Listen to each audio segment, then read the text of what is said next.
I trained a guy making double my pay, so I buried a secret tracer in the system. I was standing in the conference room watching our entire system melt down. Red errors everywhere. Deployment frozen. Everyone staring at me like I'd set the place on fire. And Evan, the new guy with the executive vibe salary, just sat there sipping his cold brew like nothing was happening. Then the director said, "We need you to fix this. You're the only one who understands the system." They had no idea the explosion started because of one file and a tracer I hid inside it. A tracer only I knew existed. 8 weeks earlier, HR forced me to train Evan at double my pay. When I asked why, they said, "We don't pay based on effort, we pay based on vibe." Vibe. Meanwhile, he copied everything I did, word for word. Mistakes included. And every time he broke something, he blamed me and management believed him. But the final straw, he pushed code stolen from my private drafts. That night, I built the tracer. Not for revenge, for protection. Soon, my tasks disappeared. My access got revoked. Then I overheard them, Evan and my manager, behind a half-closed conference door.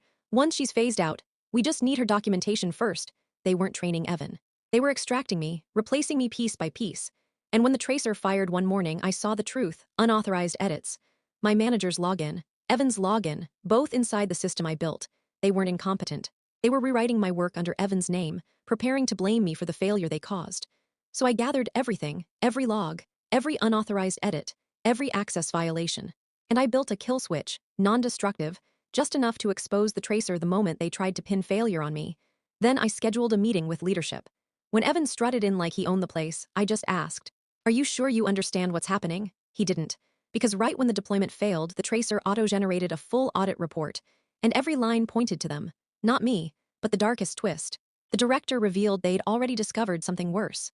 My manager had been rewriting my performance reports for months, erasing my work, replacing it with vague, assistance notes, building a case to fire me quietly. When confronted, he said, "Quiet workers are replaceable. She does tasks. Evan brings visibility." That's when I saw it. They weren't trying to replace me. They were trying to erase me. They were suspended that afternoon. Both fired 2 weeks later. I got promoted, paid back, and handed a retention bonus. Then I left for a better job on my terms. And sometimes I still remember the look on their faces when the tracer exposed everything. Quiet doesn't mean weak.